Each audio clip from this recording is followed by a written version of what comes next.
Hello, welcome. Happy Friday, and I'm so glad that you guys are joining me this day too. And I hope you're excited as we are reading Acts chapter 26. And today we want to meditate, we want to reflect, we want to study verses 1 to 3. I hope you have your Bibles ready. So Agrippa said to Paul, "You have permission to speak for yourself." Then Paul stretched out his hand and made his defense. "I consider myself fortunate that it is before you, King Agrippa, I'm going to make my defense today against all the accusations of the Jews, especially because you are familiar with all the customs and controversies of the Jews. Therefore, I beg you to listen to me patiently." We're continuing in this narrative where Paul is moved from place to place, from trial to trial, and standing in front of people who have to give judgment over, the wrong claims that these Jews and the religious leaders are making. There's much delay because he's moved from prison to another. He spends weeks, days, months, and years incarcerated. He now finally stands here before a king who holds again the power to let him go.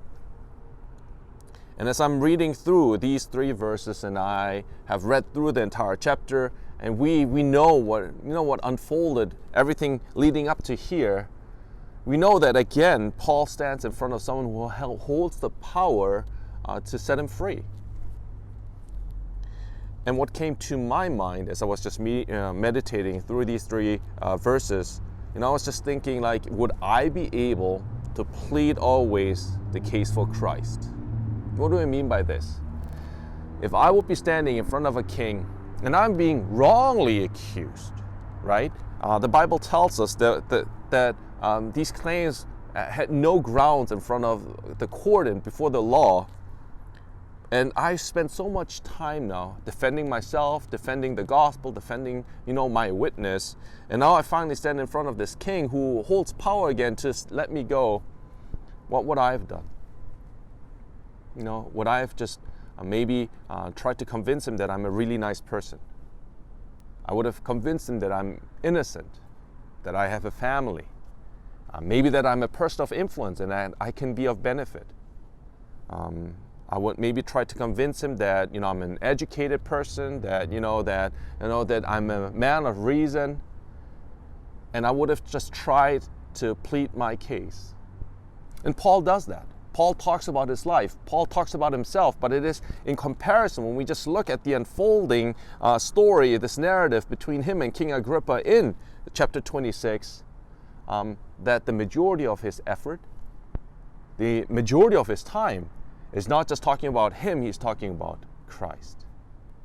What Paul is doing in the midst of accusation, in the midst of pressure, in the midst of, just hardship, Paul, instead of pleading a case for himself, asking for mercy, Paul is pleading the case for Christ.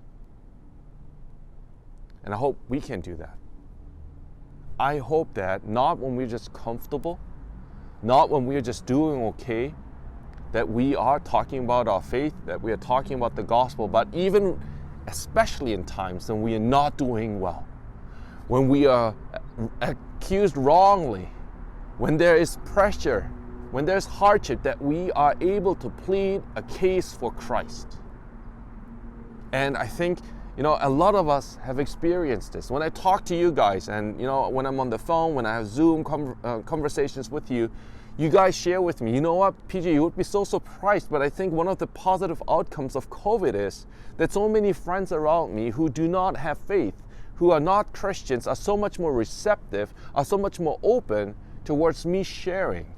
And so many more people are willing to have me pray for them. They're even asking me, hey, can you keep me in prayer? People who never said something like this before COVID. And I think if there's one thing that we need to keep in mind, though, is as we are pleading a case for Christ, is that we keep in mind what Paul says at the very end of verse 3. He says, "Therefore I beg you to listen to me patiently." And I don't think that he's just saying this because he stands in front of a king. I think when we are given the opportunity to share with others about our faith, it is a privilege. It is a privilege given to us by our King.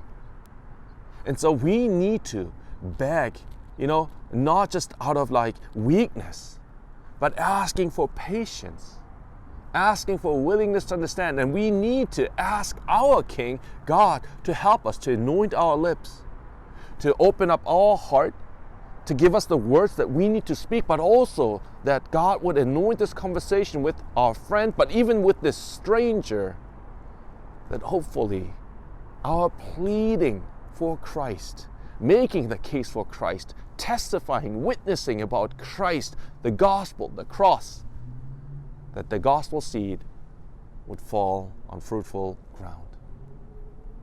Church, as we are reading through chapter 26, I really want to ask you to really examine your lives, examine your life, how it stands as a witness, and to imagine, try to discern, what case and whose case you're pleading for as you conduct yourself in this world right now.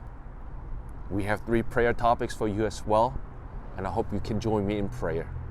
Have a wonderful day, and I'll see you tomorrow for our Saturday devotion.